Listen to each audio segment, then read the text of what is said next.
მერის მიერ მოსახლეობისთვის ანგარიშის წარდგენა ეს არის კანონმდებლობით სავალდებულო და ყოველი წლის ნოემბრის თვეში მე არის ვალდებული რომ მოქალაქეების წინაშე წარდგეს ანგარიშით გაწეული საქმიანობის შესახებ. ეს რისთვის არის ხომ მნიშვნელოვანი იმისთვის რომ პირველ რიგში იქ მცხოვრებმა ადამიანებმა იცოდნენ რას აკეთებს მისი თვითმმართველობა მის მუნიციპალიტეტში, მის ქალაქში, მის სოფელში. და ეს არის ძალიან მნიშვნელოვანი მუნიციპალური ორგანოს გამჭვირვალობისთვის ერთი მხრივ და მოქალაქეთა მონაწილეობის გასაზრდელად მეორე მხრივ.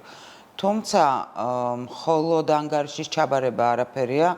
თუ მანამდე კავშირი არანაირი არ გააჩნია მერს საკუთარ მოქალაქეებთან. ეს იმას ნიშნავს, რომ მანამ სანამ ანგარიშამდე მივა მერი, მთელი წლის განმავლობაში წლის დასაწყისიდან, როცა დაიწყებს უბრალოდ მომდევნო წლის ბიუჯეტზე მუშაობას, ის ვალდებულია რომ გააკეთოს საჯარო შეხვედრები მოსახლეობასთან და მათთან ერთად დაგეგმოს პირველ რიგში რას აპირებს მომდევნო წელს გააკეთოს საკუთარ მუნიციპალიტეტში და ამის შემდგომ უკვე რისი გაკეთება შეძლო, რისი ვერ შეძლო, რა იყო ამ შეუძლებლობის მიზეზი ან პირიქით, ამაზე უნდა იმსჯელონ ერთად, ისაუბრონ და გამოიტანონ დასკვნები იმისთვის, რომ მომდევნო წელს იგივე შეცდომები არ დაუშვას და ამ შემდეგ. პრობლემა სწორედ ის არის, რომ მთელი ეს ციკლი რეალურად არის აბსოლუტურად ფორმალური ყველა მუნიციპალიტეტში პრაქტიკულად და მერები ამას უდგებიან როგორც რაღაცა სავალდებულო ჩანაწერს კანონში, რომელსაც ბოდიში გამოთქმისთვის დაბწიჭკავენ რაღაცა სანახევროდ დახურულ შეხვედრაზე გაკეთებული ღონისძიებით და ამით ჩაითვლიან რომ ეს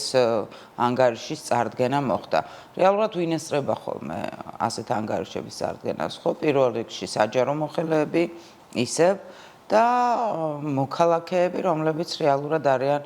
მმართველი პარტიისვე წარმომადგენლები, ეს არის პრაქტიკა, რომელიც სამწუხაროდ დაინერგა პრაქტიკულად ყველა მუნიციპალიტეტში და რომელიც არ იცვლება აგერ უკვე რამდენი წელია და თავისთავად ცხადია, როდესაც ასეთი მანკიერი პრაქტიკა გაქვს შენ დანერგილი, იქ მოქალაქეთა მონაწილეობაზე, ანგარიშვალდებულებაზე, გამჭვირვალობაზე საუბარი უბრალოდ ზედმეტია. ეს არც ერთი პუნქტი, რაც რეალურად კანონის მოთხოვნა არის, ამით არ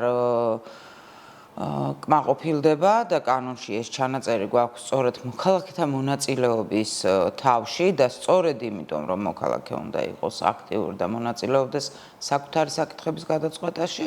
მაგრამ მეორე მხრივ ფაქტი გვაქვს ის, რომ ეს მხოლოდ და მხოლოდ კანონის ფორმალური შესრულებაა.